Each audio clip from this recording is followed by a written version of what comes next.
Hi everybody, this is Gary Dean and this is our nightly video report for Thursday, March 31st, 2016. So they ended the month and the quarter on a little bit of a down note. Nothing, really was that important about today's action. They could have closed it up 4 down 4 and it really wouldn't have changed anything. But the overall, say, dynamics of things, as far as with the internals and your longer-term charts, they're still the same, and they're suggesting you need to be very, very careful if you're running on the long side, and that there's probably a much sharper, deeper drop that is pending. Now, they very well could have been looking to hold things up for the end of the quarter.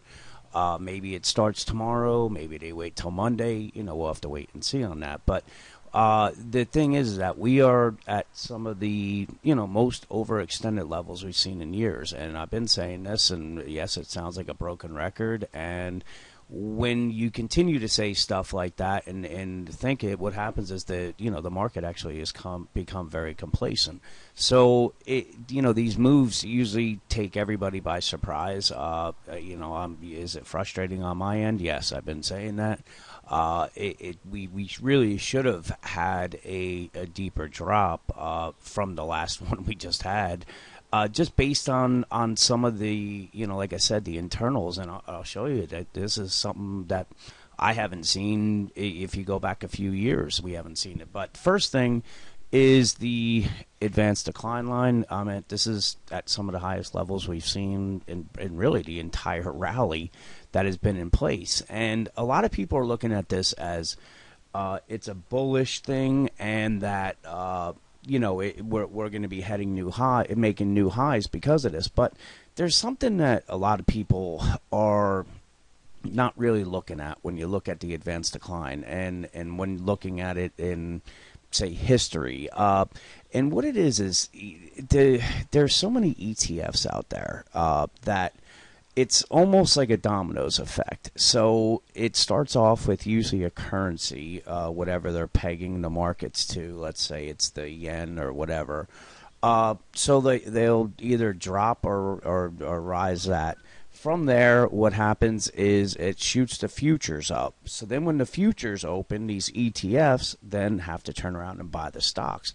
And from there, you see these, this advanced decline line that either gets exaggerated to the downside or to the upside, all because of, the first domino that is felled. That's usually a currency, and that's usually what they follow on. But, I'm looking at it as it's very, very overextended right now. And that, so whether we do make new highs down the road or not, we'll see.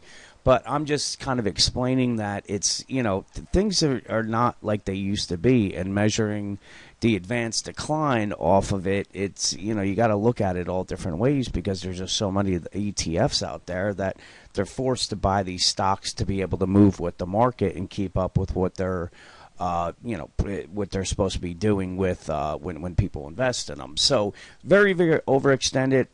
Anytime we've been at these levels, we've seen at least a 100-point drop. We're yet to see that yet. Now, this is the piece that I was telling you about, and this is the put-call ratio. Now, we made it up to, say, this midline right there. Every time we've done that, we either had a crash or at least a 100-point drop. And we did not see that at all. We saw a little 30-point drop and then back up. So this is what I'm saying, that this is one of the first times that we've seen put buying going on and things moving to these levels and zero reaction with price. Again, I do believe it is going to react. It's just a matter of when it does. Taking a look at the bullish percent, again, this is going all the way back. We're going back this entire year.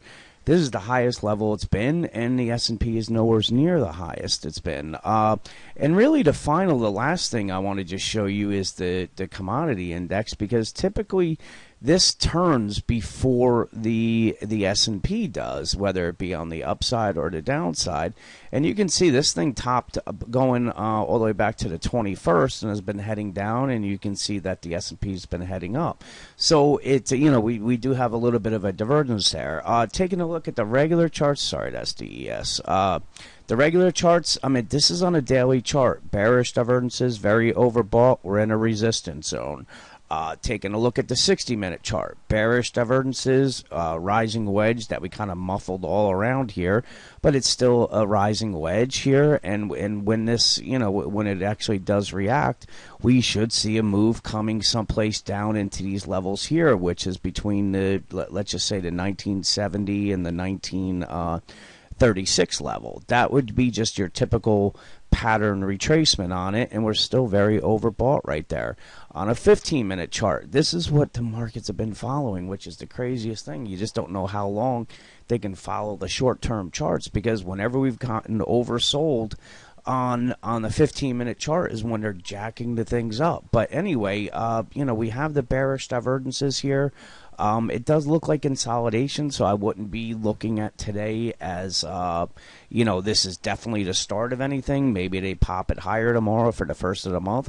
But I guess my point is that this thing could turn at any time, and it's something that you have to be walking with your eyes wide open, looking in both directions, because it's gotten very complacent. We now have the talking heads looking for new all-time highs. And this is usually when they pull the carpet out. And like I said, at a bare minimum, I'm expecting 100 to 150 point drop.